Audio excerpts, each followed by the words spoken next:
gente! Para quem não nos conhece, eu sou a Renata, e esse aqui é o Lucas. E hoje a gente veio aqui para fazer o nosso último vídeo, até então, Por enquanto. da nossa série de como conseguir emprego aqui na Europa. E a gente vai falar um pouquinho sobre como foram as nossas entrevistas de emprego aqui. E como se preparar para elas, se você for passar por um. Então, a primeira coisa importante de se preparar é em relação à língua, porque a entrevista vai ser numa língua que não é a nossa língua nativa, né?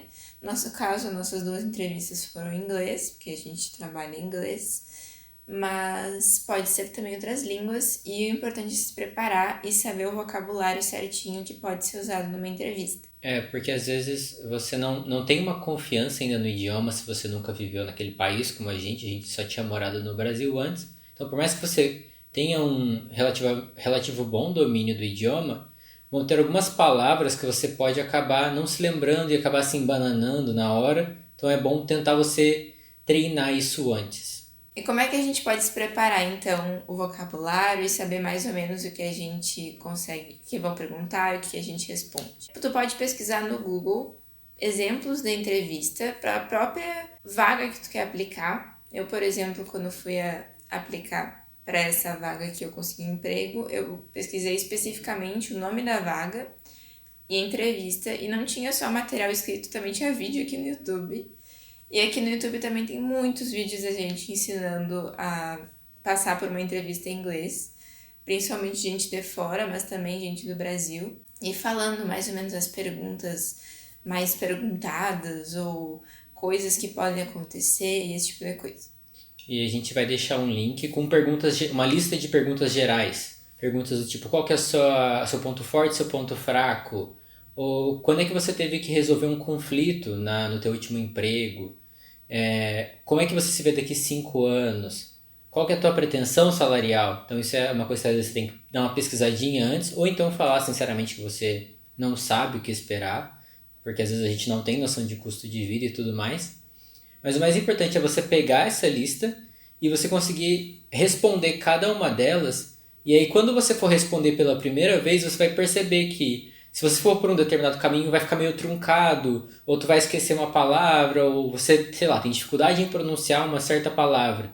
Então, treinando antes da entrevista, quando chegar lá na hora, você já vai saber por que caminho seguir e como é que ela vai fluir melhor e você vai ficar mais seguro em relação a isso. Porque é tudo questão de passar segurança quando você está falando. E às vezes a gente não tem isso num idioma que não é o nosso nativo.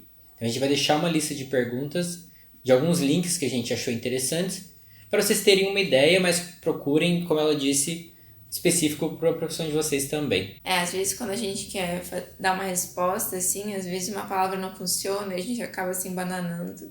Então é super importante treinar. Eu, por exemplo, treinei muito com o Lucas, eu ficava fazendo ele me fazer as perguntas e eu respondia. Se você tiver alguém que sabe também, pelo menos mais ou menos o teu nível ou acima do teu nível para poder te ajudar a falar, você pronunciou aqui errado, ou então talvez vai por outro caminho. Se você tiver essa possibilidade, é muito bom treinar com outra pessoa. Mas o que é importante treinar é o teu histórico, né? Tudo que tu fez, falar sobre ti, também falar coisas que tu pode trazer para a empresa.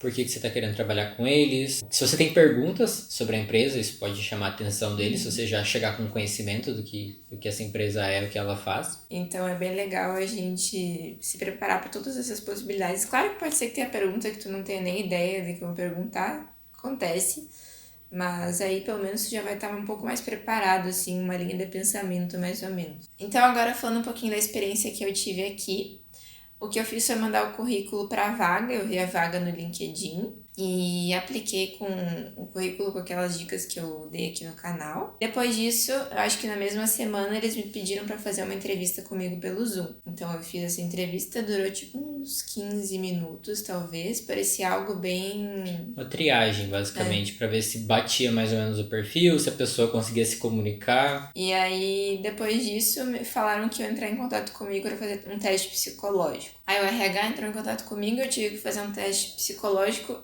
que era também um teste lógico.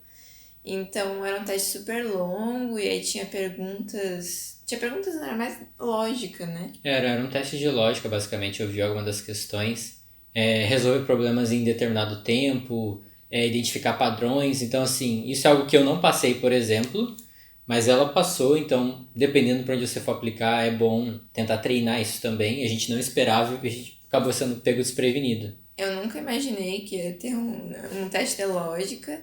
Eu só tinha visto esse tipo de teste, tipo em teste de QI da internet, assim. Mas eu não fui muito bem. Não mesmo, assim, tinha um teste de organização, eu fui super mal. Inclusive falaram depois da minha entrevista, então a nota não foi muito boa. Por que você acha que isso aconteceu? Sim, mas eu fiz o que eu pude. E aí depois disso, eles me chamaram para uma entrevista final, digamos assim, aí no lugar onde seria o trabalho, né? Então eu fui lá e aí tive uma entrevista com toda a equipe que eu ia trabalhar, e também com o chefe e também com uma pessoa do RH junto. Então foi com todo mundo assim junto. E depois disso, eles pediram pra eu voltar lá, aí eu vi outras pessoas da equipe e aí no mesmo dia me disseram que eu tinha conseguido o emprego. Então, mas foi mais ou menos isso. Só que como eu sou estrangeira, demorou pra eu fazer minha contratação.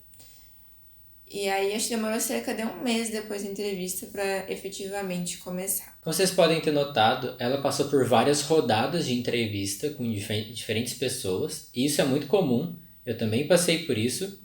Então eu cheguei a mandar meu currículo para diversas vagas, porém eu avancei em 3 seleções. A primeira delas foi em Londres, onde eu passei por uma rodada de entrevista que também parecia uma triagem. Depois veio uma tarefa prática, já que eu trabalhava com análise de dados. Então, se você é do TI, da programação, análise de dados, é provável que eles vão mandar uma tarefa prática para determinada linguagem de programação e determinados dados. E depois ainda tinha uma segunda rodada de entrevista para as pessoas que foram selecionadas. Já na segunda que eu tentei, que foi em Roterdã, na Holanda, eu passei por uma entrevista, também foi uma triagem.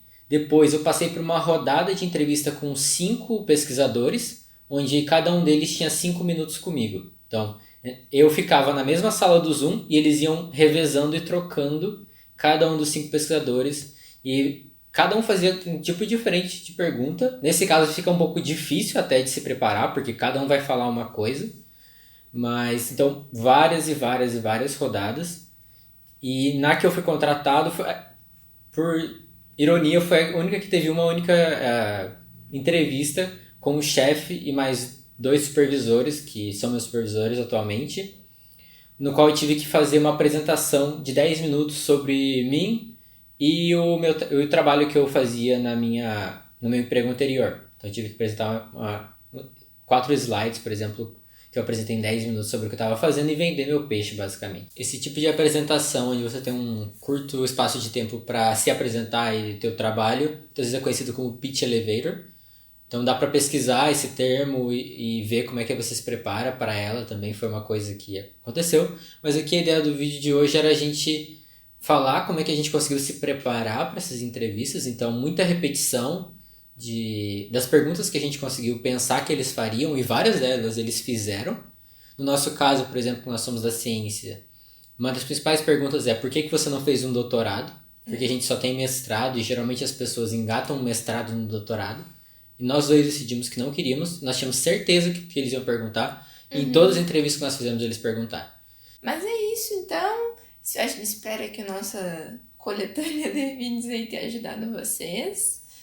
Não se esqueçam de gostar do vídeo aqui, se inscrever no canal. Deixa um comentário, se você tiver alguma outra dúvida, a gente ou vai responder nos comentários, ou a gente pode até pensar em fazer um outro vídeo se a gente achar que tem demanda e que é um tema um pouco mais complexo, talvez, do que apenas por um comentário. Sim, talvez algo que a gente não tenha falado, né? Que às vezes a gente achou que não era importante, mas que ficou para vocês. Então a gente responde todos os comentários com dúvidas. Mas é isso.